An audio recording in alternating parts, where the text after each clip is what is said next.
연구하는 건 아니었고요. 식품회사 연구소에서 제품 개발하는 작업을 하고 있었고, 근데 제가 이제 한 십몇 년 전에 식품에 대한 너무 오해가 많아서 오해를 해결에 대한 책을 쓰다 보니까 맛에 대한 힘들도 많다. 맛이란 무엇인가라는 책을 썼는데 그 책 덕분에 이제 커피를 하거나 요리를 하거나 그런 분 중에서는 사실 전혀 그런 내용을 잘 모르니까 그래서 제가 그런 내용을 설명하고 있는데요. 제가 보통 말하는 내용은 뭐 이런 내용입니다. 그래서 우리 몸은 충분히 똑똑한데, 그러니까 제가 연화학이나 과학이 등장하기 전에는 다 우리 몸의 감각을 통해서 우리 몸에 좋은 음식을 골라 먹었는데, 지금 왜 갑자기 우리가 좋아하는 음식은 다 갑자기 나쁜 음식처럼, 나쁜 성분처럼 취급을 받는가? 그래서 내가 몇 년 동안 아무리 들어봐도 우리 몸이 어설픈 과학보다는 똑똑하더라. 다 이유가 있더라. 단지 우리가 너무 많이 먹더라. 어떤 성분이든 그거 하나지 실제로 몸에 안 좋은 성분을 좋아하지는 않더라. 그런 내용이었습니다. 설명한 내용이. 그래서 맛에 대한 설명은 제가 이제 감칠맛부터 해서 신맛, 짠맛 책을 쓰고 있는데요. 혀로 느끼는 맛은 몸이 가까이 뿐이더라. 그러면 나머지 우리가 음식에 느끼는 수많은 다양한 맛은 뭐냐? 그럼 향이더라. 그렇죠? 그래서 향에 대해서는 수용체를 갖고 노벨상을 받았죠. 그래서 과학이 밝힌 것은 우리 코에 조그마한 동전 크기만한 문제기가 후각세포가 1000만 개가 있는데 종류가 400종이나 돼서 400종의 신호가 5000개로 모여서 내려가더라. 이게 이제 후각의 비밀인 거죠. 그러니까 지각에 대한 비밀을 풀지 않고는 후각에 대한 내용을 풀기 쉽지 않고, 그러니까 이게 중요한 게 아니라 이렇게 설명하고 나면 사람들이 그럼 음식에서 입이 중요해요? 코가 중요해요? 그러면 압도적으로 코가 중요하다 생각하는 것 같아요. 그래서 제가 그걸 물어보죠. 자, 우리 코가 유전자가 무려 400개나 동원되어 있다. 인간의 유전자가 32,000개밖에 안 되는데 그 중에 한 가지 감각에 400개가 동원되는 건 장무하고, 원래는 800개에서 퇴화되어서 400개이고 코끼리 같은 건 2,000개가 넘는 유전자가 있다. 그럼 색깔 같은 경우는 RGB 세 가지 유전자로 100만 가지, 1000만 가지 색깔을 구별하는데, 자, 400가지 수용체를 통해서 구별할 수 있는 냄새의 종류는 몇 종이나 될까요? 이렇게 질문하면 저한테 강의 들어온 사람이 대부분 요리하는 사람들, 뭐 하는 사람들인데 지금까지 한 번도 10,000개를 넘는다고 말한 적은 없더라고요. 보통 어이없게도 100개, 200개, 100개라 그러면 과일의 종류가 100가지 뿐인가요? 그러면 커피 종류가 향이 똑같던가요? 그러면 그때서야 아니 그보다 많은 것 같아요. 그래서 얘기를 하다 보면 사실은 우리가 3점 실험을 해보다 보면 1조에서 10조 가지 정도 냄새를 구별할 수 있다. 그 정도까지 분별력이 있는 거죠. 그러니까 이 냄새가 뭐라고 말을 못하겠는데 이 같은 것과 다른 것을 같이 주고 나서 이 중에 어느 것이 다른 거냐고 비교해 찾아내라 그러면 귀신같이 다니는. 딸기만 하더라도 딸기마다 다 다르게 느끼는 거니까. 1조에서 10조가 된다. 그래서 이런까지 설명해주고 나면 미각이 중요하냐 후각이 중요하냐 그러면 또 압도적으로 후각. 근데 제가 항상 하는 이야기는 맛 중독은 있어도 향 중독은 없다. 단맛 중독, 설탕 중독, 소금 중독, 칼로리 중독, 뭔가 맛에 대한 이야기지, 미각에 대한 이야기지. 후각 가지고 후각은 얼마든지 재미만 있으면 되죠. 그래서 아까 뭐 항상 등장하는 실험이 초식동물이 제일 갈망하는 것은 소금이다. 그래서 이런 실험도 있었죠. 뭐 예전에 껌 같은 경우는 지금 같은 건 조도 안 씹겠지만 옛날에는 귀해가지고 다음날 씹으려고 붙여놓고 씹었는데 단맛 빠진 건 이해된다. 향이라도 갔으면 오래 갔으면 좋겠다. 향을 오래가는 연구를 했더니 실제로 향은 남아있어요. 남아있는데 단맛이 빠지니까 향이 없다고 느끼는 거죠. 그래서 실제로는 감유를 코팅해서 오래 느끼게 해주니까 향이 오래가는 것처럼 느끼게 됐다. 그리고 제가 얘기하는 것은 자, 다이어트 하려면 너무 힘들어. 그래서 근데 향의 맛에 우리가 지금 맛의 즐거움이 90%라면 80% 90%라면 명물에다가 고기향 타갖고 주면 마시고 즐거워야 할 텐데 그런 제품이 등장한 적이 없죠. 향이 등장해서 차라리 설탕물을 마셔도 향이 좋은 음료물을 맹물을 마시지는 않는다. 실제로는 사실 사실 미각이 영양을 판단하는 본질이다. 그래서 사실은 이 고양이 동물 같은 경우는 단맛성체가 없으니까 고기만 맛있는 거고, 얘 같은 경우는 감칠맛 성체가 없으니 고기를 주면 아무런 맛이 없는 종이 씹는 거죠. 벌 같은 경우는 원래 잡식이었고, 아니 이 벌새 같은 경우는 육식이었는데요. 감칠맛 성체가 변형돼 가지고 단맛만 느끼고, 그래서 그거만 먹고 있고. 그래서 사실은 미각이 우리의 운명을 결정하더라. 그래서 제가 너무 향에 대해서 너무 향이 현란함에 현혹되어 있는 것 같아서 원래 향유자이고 그랬지만, 향에 대한 책을 한 권 쓰고 그 향기 물질에 대한 설명서를 쓰고 있지만 더 이상 안 쓸 계획이고요. 미각은 현재 3가지 썼는데 나머지 채우고 나올 계획입니다. 그래서 왜 소금 줄이기가 그렇게 힘든가? 컴퓨터가 깨져서 화면이 이상해졌네요. 원래 이런 화면 아니었는데. 자, 과일이 맛이 없는 것은 달지 않기 때문이고, 음식이 맛이 없는 것은 간이 부족하기 때문이다. 그러니까 사실은 향료이상에서 향을 개발할 때 2타입으로 개발하는 거죠. 그러니까 주식용이냐 간식용이냐. 주식용은 소금, MSG, 그다음 세이버리 그쪽 요리에 어울리는 향. 간식일 때는 단 거, 신 거 어울리는 향.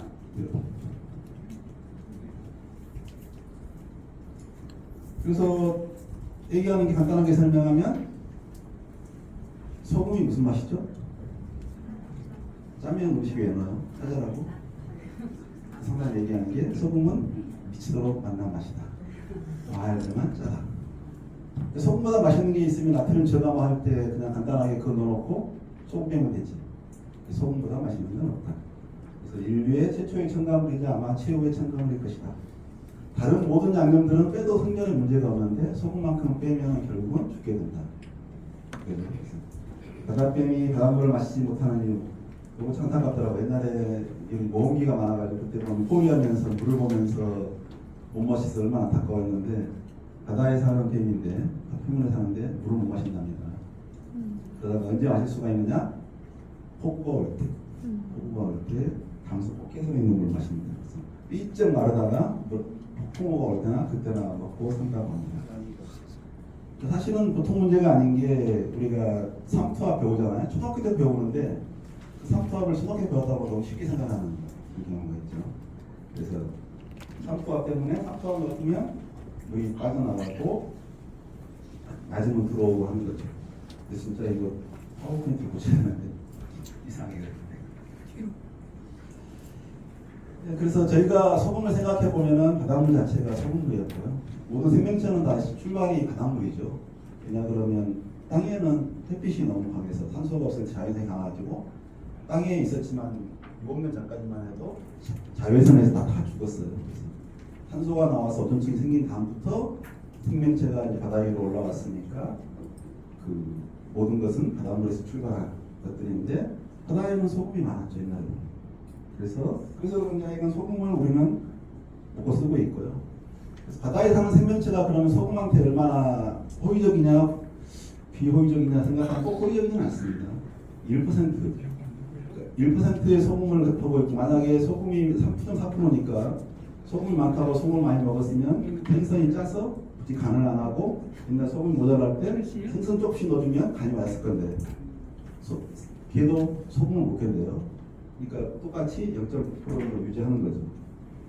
그래서 바다에 사는 생선이 있고 육지에 올라오면 시스템이 바뀌고, 바다에서 육지로 올라온 것도 바로 못 올라오죠. 적응 시간이 있을 동안에 시스템을 바꾼 다음에 적응해서 올라오는 거고요. 그래서 우리가 소금을 먹어야 되는 근본 이유를 보면은 혈액 때문에 그런 거죠. 혈액 때문에.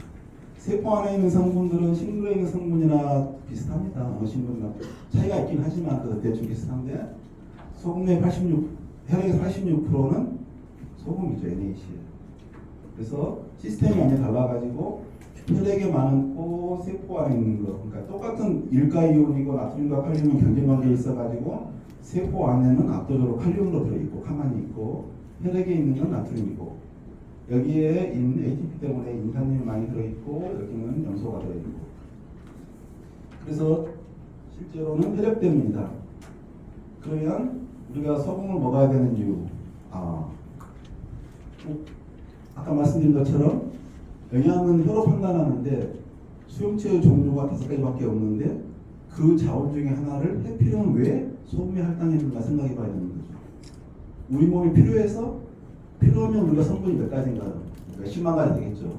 필요하다고 감각하면 그 자원 어떻게 감당해? 결국은 감당하는 건 뭐냐면 생존에 필요한 것을 섭취가 힘들 때 부족하기 쉬운 걸 감각하는 거지 넘치는 걸 감각할 이유가 없는 거죠.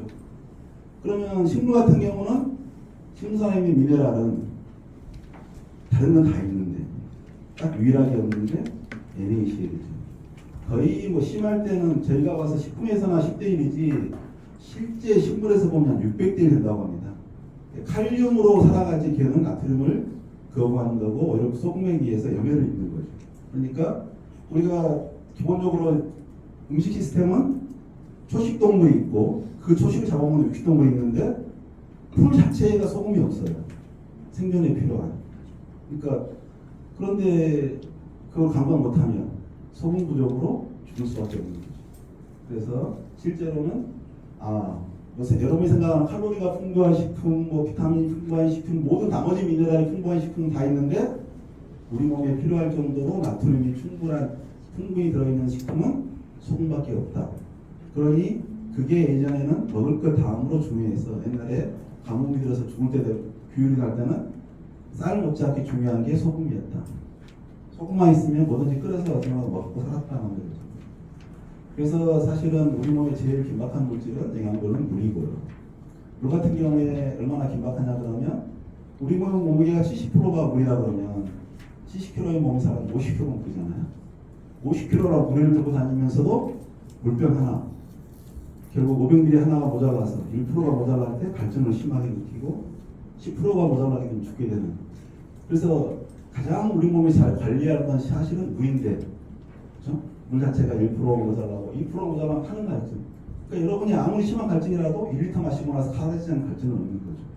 그렇게 중요한데 그걸 컨트롤을 뭐 하고 있냐? 삼투압이 하고 있는 거죠. 삼투압은 1차적으로 뭐가 있냐? 혈액에 있는 소금이 하고 있는 거죠. 그래서 우리 몸에 실제로는 2리터의 물을 마시려고 했는데 2리터가 중요한 건 아니죠. 왜냐하면 만약에 우리 몸이 소화액이 나오고 뭐가 나오려면 내부에서 꾸준히 하루 내에 나오는 양이 9리터 가까이 됩니다. 9리터가 만약에 일시적으로 빠져나갈 수는 없지만 한꺼번에 서서히 하면 거의 죽을 수밖에 없는 거죠. 그러니까 요즘은 잘 안 죽는 게 병원 가서 보다가 꽂고 있으면 다 가장 중요한 물하고 소금하고 해결되니까 안 죽는 거고요. 그래서 그런 물의 통제가 실제로는 다 염에 의해서 일어나는 거지 세포에 물 펌프는 없죠. 그래서 우리가 뭐 필요해서 먹는다. 물 같은 경우는 갈증을 사실 느끼고 있는데 어떻게 느끼는지 잘 모르는 거죠. 실제로 갈증을 느끼고 있는데 여러분 새 같은 경우 보면 우리 몸도 사실은 400g의 물을 만들고 있고요. 지방을 태웠을 때 가장 많이 칼로리와 물이 많이 만들어지죠. 새 같은 경우는 자기 체중의 절반을 간에다가 지방으로 비축했다가 일주일간 아무것도 안 먹고 논스톱. 그러니까 결국은 필요량은 결국 얼마나 낭비되는. 물 같은 경우 소비되지는 않잖아요. 제호수만 되고 땀으로 흘리지만 않는다면 충분히 자기가 필요한 것을 만들 수도 있는데 그게 우리가 먹어야 되는 이유는 워낙 많은 양이 움직이면서 관리가 안 되고 있어서 관리가 안 된 만큼 먹어야 되는 거죠. 그래서 하여간 제가 말씀드릴 것은 삼투압이 그렇게 만만치 않더라. 삼투압이라고 하는 건 세포막에 구멍이 있고 물통도가 있어서 물통도를 발견하는 걸로 노벨상도 받았고요.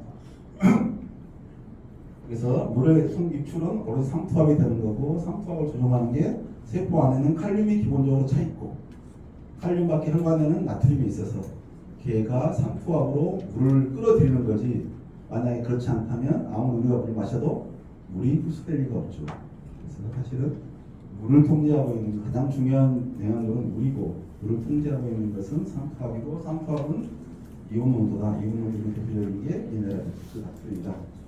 그래서 그 중요성을 보고 있는 게 우리 수액 같은 걸 보면 알 수가 있죠. 속이 뭐로 되는 만약에 증류수를 넣었다, 액물을 넣었다 그러면 쇼크가 일어날 거고 고장액이면 탈코스 쇼크 일어날 거고 우리 몸에 등장으로 넣어줘야 되는 거죠. 가는 거거든요. 그래서 제가 사실은 신기했던 게 뭐냐 그러면 소금 농도가 0.9% 정도 혈액에 해당하거든요. 그래서 우리나라 음식의 국물의 간이 대부분 0.8입니다. 농도로. 일본 같은 경우는 국물을 작게 먹어요. 그러니까 1.2 정도 됩니다. 지금은. 그래서 우리보다 훨씬 더 실제로 국물의 간은 짜요. 근데 우리나라는 국물의 음식이 훨씬 많을 뿐이지. 그래서 제가 궁금했던 게 옛날 달게 먹는다 했는데 음료의 그 브릭스는 옛날에도 40년 전에 10브릭스 했어요. 왜 그랬지?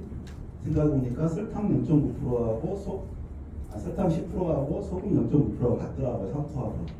그러니까 너무 달게 먹으면 물을 뺏기니까 발증이 나니까 좋아할 수가 없는 거죠. 그러니까 자기의 등장액이나 등장액이 이하돼야지 편안하게 마실 수가 있는 거지. 고장액을 먹으면 탈수가 일어나니까 기분이 그런 거죠. 그래서 제가 생각해 봤을 때 참 우리가 실험만의 비커도 아닌데 자꾸 양을 갖다가 그렇게 회의적으로 우리 몸이 적극적으로 필요하면 더 흡수하고 남으면 배출하는데, 그러니까 우리 몸 중에 배출기가 대표적인 게 콩팥이죠. 콩팥 같은 경우는 노폐물을 배출한다, 노폐물을 걸러낸다. 알고 봤더니 거짓말이구나. 노폐물을 걸러내는 게 아니라 무차별적으로 버리는구나. 그러니까 미세한 관이 있어서 여기로 큰 지방부라든가 이런 큰 거 빼놓고는 빠져나간다. 무차별적으로 쏘아버린다. 만약에 노폐물을 걸리면 요 뒤로 필요 없는 거죠. 그 뒤에 긴 관이 뭐냐? 제흡수관. 그러니까 어떤 물질일지 모르는데, 어떤 노폐물이 나올지 모르는데 그걸 어떻게 인위적으로 곤란해서 버리는 게 아니라 무차별적으로 다 작은 건 버려버린다. 버리고 나서 필요한 것을 재흡수한다. 그래서 긴 관을 통해 재흡수하는데 첫 번째 흡수하는 게 제일 긴박한 에너지 부족하기 쉬웠던 포도당. 그 다음에 소금. 그걸 빨아들이면 저절로 물은 빨리 들어오는 거죠. 그래서 우리 몸의 대부분의 유기물은 뭘로 버리죠? 폐를 통해서 CO2로 버리고, 질소화한 물을 물에 잘 녹으니까 요소로 만들어서 소변으로 버리고, 그 정도는 수분이 탈수가 일어나니까 못 버리고 한 5% 정도로 버리는 거죠. 근데 그래서 우리 몸에서 99% 이상, 그러니까 콩팥에 버려지는 양이 아까 교수님께서는 500g이라는데 어떤 데는 6kg라는 방법이 있더라고요. 500에서 6kg면 500g이라 그러면 우리가 99% 재흡수하면은 5g이 그죠? 그러면 콩팥은 언제나 99점이 넘어야 되는 거죠. 사실 우리가 1g, 2g 먹고 살 수 있는데 만약에 1g, 2g 먹고 살면 조금씩 로스가 일어나면 우리 몸이 갖고 있는 양의 90g 그 정도에 한 손실되고 나면 죽는 거죠. 그래서 사실은 콩팥은 항상 99점 거의 100점하게 맞고 99.9점, 99.5점 이렇게 맞으니까 우리가 2g을 갖고 살 수 있는 거지. 만약에 콩팥에 있는 게 제흡수가 안 되면, 그러니까 콩팥 제흡수하는 호르몬 대표적인 게 알도스테론인가 그 호르몬이 안 나오는 사람들도 나와 있대요. 얘가 하도 소금을 좋아해서 소금만 닥친 대로 먹어. 그래서 엄마가 너무 소금 좋다고 해서 줄였는데도 귀신같이 세상에서 먹어. 그래서 방에 가다 놨대요. 다음날 갔더니 죽어있더래. 알아봤더니 걔는 하루에 150g의 소금을 먹어야 살 수 있는, 왜 제흡수가 호르몬이 안 나와서. 그래서 사실은 콩팥에 있는 그 제흡수 알도스테론만 안 나오면 하루에 100g 이상을 최소한 먹어야지 살 수 있는 거죠. 그러면 사실은 콩팥이 나빠지면 투석을 해야 되잖아요. 근데 투석에 있는 성분이 뭐죠? 소금물이죠. 포도당. 그러니까 우리가 혈액에 있는 걸 굉장히 신비유약이지만 실제로는 대부분의 성분은 각 세포가 만드는 거고 필요한 것은. 우리가 혈액을 통해 공급해야 될 것은 산소와 포도당과 자체가 그것만 공급해주고 있어서 살아가는데. 그러니까 우리 몸에는 그 긴 관으로 미세한 기관을 통해서 제흡수가 가능한데 콩팥하는 기관에다 제흡수 엔진을 마이크로 엔진을 붙여놓을 수가 없잖아요. 그러니까 똑같이 구멍을 뚫어서 빠져나가라. 대신에 빠져나간 용 중에서 필요한 걸 보충해 줄게. 그게 투석액인데 그 투석액에 들어있는 성분이 등가니까 나머지 성분은 자꾸 희석되고 농도에 의해서 희석돼 나가는 거고, 우리 몸에 꼭 필요한 성분이 투석액으로 공급되고 있는데 그 성분 자체는 사실은 생각보다 단순하고 가장 핵심되는 게 소금물인 거죠. 그리고 일본 같은 경우는 사실은 1950년대, 60년대는 그때 7g까지 먹었죠. 그분들이 뭐 그대로 바로 그 사람들이 살아서 최장수 국가였고요. 가공식품 제일 많이 먹는 나라가 일본이었죠. 사실은 제일 발달해서 임금이. 근데 가공식품은 독극물이요, 뭐 소금은 독극물이요 말하는 자체가 좀 심하다. 지금도 아까 커브 보면 과하면 과하게 먹여서 안전한 경우는 본 적이 없고요. 특히 미네랄 같은 경우에 필요량보다 3배 높아지면 대부분 독성이 있을 수 있는, 부족하면 당연히 죽는 거고 옮겼으면 죽는 거고 만들 수는 없으니까 미네랄을. 지금 현재 수준이 급으로 봐서는 부당할 텐데, 항상 제가 하다 보면 제 문제가 뭐냐 그러면, 더 먹어도 될 사람은 안 먹고 그만 먹어야 될 사람은 문제 없다네 그러면서 더 먹어요. 제가 식품에 대해서 야 그거 그 정도까지는 아니다 그러면 그래도 안 믿고 안 먹고, 먹어야 될 사람은, 안 먹을 사람들은, 이제 조금 덜 먹어야 할 사람들은 안심하고 먹고, 그런 문제인 것 같습니다. 하여간 삼투압은 굉장히 중요해서요. 실제로 소금으로 감당할 수 없고, 소금 3.3%를 견뎌야 되니까 그만큼 저음자 문제를 갖고 있는데, 대표적인 게 크레아틴, 아모니아산, TMAO 이런 것들이죠. 그래서 세균 같은 경우는 삼투압을 건드리는 물질이 뭐냐, DMSP, DMSOP 이런 물질들이 삼투압을 건드리는 물질입니다. 그래서 얘들이 죽으면 분해돼서 나온 물질이 디메틸설파이드고, 이게 1년에 만들어지는 양이 15톤 가까이 됩니다. 인류가 만드는 총 플라스틱 양이 한 5톤 정도 돼요. 15톤 정도 가지고 바다의 기본 냄새가 DMS. 이 냄새 맡으면 온갖 느낌이 나실 겁니다. 그다음에 우리가 호모의 암모니아 냄새가 단백질 분해된다고 생각하는데요, 그건 아니고요. 우리가 이제 결국은 암모니아는 물이 잡았기 때문에 폐로 버릴 수가 없어요. 물로 녹여버려야지. 독성이 너무 강해서 걔를 요소로 만들어서, 수증동도 그냥 막 버리는 거고, 보통은 우리는 요소로 만들어서 버리는데, 비축했다가 홍어 이런 것들은 얘를 그대로 보관합니다. 얘를 가지고 삼투압을 견뎌요.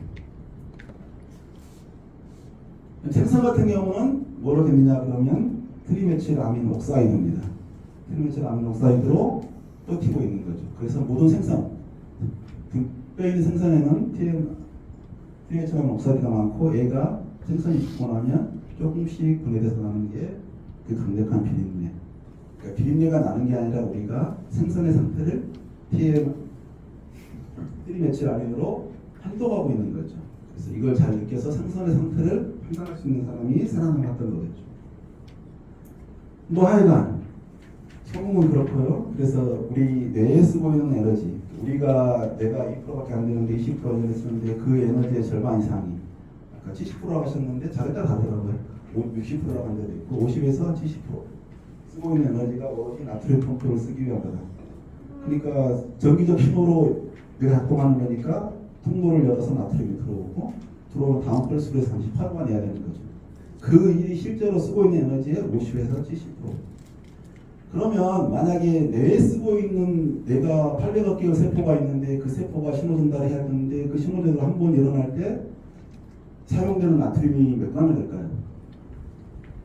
우리 뇌 전체가 800억 개가 전기적 펄스를 만들어야 되는데, 그때 소비되는 소금이 아주 적어요.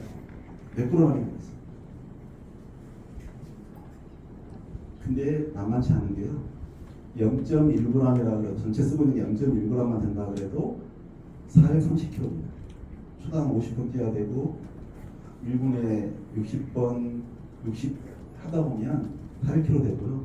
0.01에도 43kg, 0.001g만 가지고도 그 뇌가 충분히 신을 만든다 그래도 걔가 4kg를 먹어야 되는 거죠. 다행히 우리가 모든 미네랄은 이온 상태 원자이기 때문에 소비되지 않기 때문에 우리가 그걸 버틸 수 있는 거지, 만약에 포도당제 에너지원처럼 소모성이라 그러면은 소금, 뇌에 쓰고 있는 소금 사용량도 감당할 수가 없는 거죠.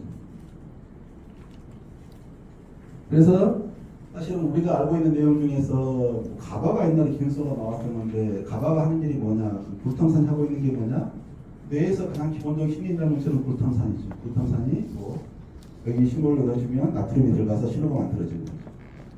그러면 근데 이걸 성분 독소라고 하고요. 만약에 불탕산이 없으면 뇌에서는 사상태인데, 유리 아미노산에, 유리 불탕산에 거의 40%가 뇌가 있을 겁니다. 이렇게 돼 있고요. 가바라고 하는 건 뭐냐면 염소 채널을 열어주는 거죠. 가바가 하는 일은 억제작용이라고 하는데 실제 기억하는 게 아니라, 이 신호를 열어주면 염소가 들어가니까, 염소는 마이너스 차지니까 억제가 돼야 되고, 뇌가 만약에 흥분만 있고 억제 기능이 안 됐다 그러면 7대3가 안 돼 있으면 뇌 발작이 좀. 그래서 근데 우리는 아무도 염소가 필요하다는 말도 안 해요. 미네랄이라는 말도 안 하고 나트륨 저감하라는 말할 때 우리 몸에 가장 중요한 미네랄인 나트륨도 많은 경우면 독이 되니까 줄였으면 좋겠습니다 이렇게 말하지 않고 나트륨 저감하라는 말할 때 나트륨이 미네랄이 아닌 것처럼 말하고 염소는 아예 취급도 안 하고 그게 이제 참 안타까운 일이죠. 그래서 제가 봐서는 우리 생명에 가장 긴박하게 작동하고 있는 것은 나트륨이다. 그랬더니 동물들도 왜 소금 나오는 땀을 갖다 핥아먹고 뭐 온갖 그러겠어요. 그게 안 먹으면 죽으니까 초식동물 길들일 때 암용으로 길들이는 거죠. 그래서 사실은 우리가 나트륨 저감을 그렇게 위해 노력했지만 근본적으로 쉽지 않은 것은 뭐죠? 이온 채널이다 보니까 딱 거기 만든 것만 통과해 지나가는 거죠. 지나가는데 그 통로가 칼륨하고 나트륨하고 있는데 왜 칼륨 채널에 나트륨이 못 들어가지? 이거 어디서 받았잖아. 그러니까 사실은 만만치 않다. 그래서 소금이 사라지면 실제로 소금을 안 먹게 되면 사실 짠맛이 사라지는 게 아니라 얼굴색이 까매지고 모든 맛이 사라지는. 근본적으로 모든 신호가 발생하려면 나트륨이 들어가야 되는데 나트륨과 칼슘은 하지만 신호 전달물질 가장 심장의 신호라서 만약에 혀에 아무런 나트륨이 없다 그럴 때는 사실은 짠맛이 사라지는 게 아니라 아예 못 느끼는 거죠. 그래서 사람들이 맛에 뭐 MSG가 마법의 가루라고 했는데요. 실제로 그건 아니죠. 소금 없이 MSG하고 아무리 넣어보세요. 맛이 나면. 그러니까 부정한 걸 채웠을 때 그게 마법이 일어나는 거지 마법처럼 느껴지는 거지 어떤 갖추어야 될 걸 갖추지 않고 근데 예전 같은 경우는 글루탐산만 많이 들어있는 소재가 없어서 그걸 보충 못 해봤으니까 마법이라고 그러는 거지 실제 식품에서 가장 다양한 기능 온갖 기능을 갖고 있는 것은 소금이라 생각되고 있고요. 소금일 때 왜 탄력이 생기고 뭐 그런 게 일어나가 있어야 되는데 잘 말하지 않고 있고 소금의 종류가 다양한데 사실 가장 근본적인 얘기는 보통 왜 천일염과 정제염과 성분이 다른지를 말하는 것 같아요. 그래서 소금의 종류가 다양한 이유는 뭐냐? 소금에서 결정화 속도가 다릅니다. 임종 결정화되는 게 탄산칼슘, 항산칼슘, NaCl, 끝까지 결정 안 되는 게 칼륨, 마그네슘이죠. 그래서 바닷물이 있다. 바닷물이 갇히면 말리기 시작할 텐데 말리기 시작하는 속도에서 2배로 축축돼가지고 7%가 되면 그때 이미 탄산칼슘이 결정화돼 떨어지기 시작합니다. 그 다음에 홍산칼슘 결정화되고 그 다음에 소금이 결정화되는 거고 끝까지 칼륨과 마그네슘 결정화가 안 되는 거죠. 그런데 천일염처럼 급속하게 결정화시키면 체액 기체가 빠져나가지 못하고 같이 구축돼서 칼륨과 마그네슘이 많이 확되는 거고 똑같은 천일염도 고추 천일염 같은 경우는 그냥 큰 호수로 해갖고 1년 동안 말리죠. 천천히. 그러니까 걔는 천일염이 똑같은 천일염인데도 99% 정제염입니다. 그래서 결정화 속도가 거기에는 소금의 품질을 관리한다. 암염 같은 경우는 당연히 여기 인도판이 저기 7천만 년에 와서 밀어 올라가서 생긴 소금이니까 바다였잖아요. 하루아침에 푹 떠오른 게 아니라 수천 년을 두고 올라간 거라서 굉장히 천천히 결정화됐기 때문에 걔도 99% 정제임일 수밖에 없는 거죠. 천천히 굳으면 순수한 소금이 되고 빨리 붙이면 거의 된다. 그래서 예전에 그 자연을 해가지고 천일염 처음 들어왔을 때 그걸 아주 싫어했어요. 왜? 쓰다고. 옛날에 소금은 달았는데 왜 쓰냐. 그러니까 사실은 우리가 옛날 전통으로 써온 소금은 자연이었고 얘는 끓여서 만들잖아요. 끓여서 만들면 그 간접도가 왜 필요하죠? 이 사람들은 일정한 농도가 이르면 가열을 멈추고 결정화를 시켰어요. 그냥 계속 말려버리면 되지. 그냥 그걸 계속 말려버리면 써서 먹는 거죠. 그러니까 그 소금에서 적당한 농도일 때 간접이가 멈추면 그때 뜨거워서 잘 결정화 안 되는 게 식으면서 포화됐던 게 결정화되는데 결정화가 빨리 되는 게 NaCl. 그래서 NaCl 위주로 결정화시켜서 떨어내는 게 자염이었지 바닷물을 통째로 말리는 게 자염 아니죠. 그래서 바닷물에 왜 소금이 많을까 하는 것은 NaCl이 다른 것과 들어가지 않고 오래 남아있어서 그렇고요. 자료가 진짜 많이 날아가버렸네. 내가 이제 설명하려고 했는데 그래서 만약에 정제염 나오는데요. 정제염 말하는데 그 한 주에 소금에서 사시는 분 중에 제일 안타까운 게 뭐냐? 일단 걔는 원자 단위의 요감압이에요. 그래야지 얘가 음이온 양이온 해가지고 나트륨 위주로 이온막을 통해서 플라스마나 전기를 줘가지고 옮겨갈 수 있으니까. 그러니까 이 물이 깨끗해야 돼요. 그러니까 앞에 있는 단계가 굉장히 중요한 게 이게 여가 시설입니다. 다음은 깨끗하게 해주는. 그러니까 깨끗한 물이 됐을 때 그 물을 우리나라 생산도 못